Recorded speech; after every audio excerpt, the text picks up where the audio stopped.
হে everyone, আজকে ছিল Sunday. আর সানডেতেও কিন্তু আমার বরের আজকে ছুটি নেই, তো ও চলে গেছিলো কাজে। আর সানডেতে যেহেতু কোম্পানি থেকেই খাবার দেয়, তো আমাকে সকাল সকাল উঠে আজকে রান্নাও করতে হয়নি, তাই আমি একটু বেলা করেই উঠেছিলাম। আর উঠে ব্রাশ করতে করতে এখানে জল গরম করে নিচ্ছিলাম, কারণ প্রোটিন পাউডারটা আজকে থেকে স্টার্ট করব। আর প্রোটিন পাউডারটা ছিল কিন্তু চকলেট ফ্লেভারের। তো চামচ দিয়ে নিতে নিতে হঠাৎ করে মনে হলো কিছু একটা ঠেকলো, তো আমি অনেকটা প্রোটিন পাউডার খালি করার পরে তুলে দেখলাম যে একটা চামচ দেওয়া আছে। আর চামচটা কিন্তু অনেকটা ভেতরে ছিল। প্রথমে তো এটা গুলে খেতে একদমই ভালো লাগছিল না, যেহেতু এটা একটু মিষ্টি নেই, আমি মিষ্টি ছাড়া কিছু খেতেও পারি না।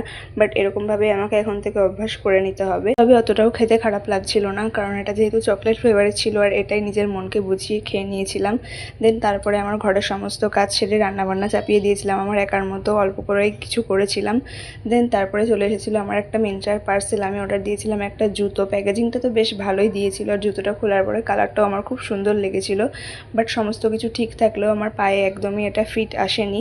আমি অনলাইনে যেহেতু ফার্স্ট টাইম জুতো অর্ডার করেছি, তো আমার একটু ভুল হয়ে গেছিলো, তো এটাকে আমি এক্সচেঞ্জ করে দিয়েছিলাম। এদিকে আমার বর কাছ থেকে আসার সময় এনেছিল এই বাজারগুলো, তো এগুলোই কেটে রাতে খাওয়ার ব্যবস্থা করছিলাম। আজকের মতো এইটুকুই।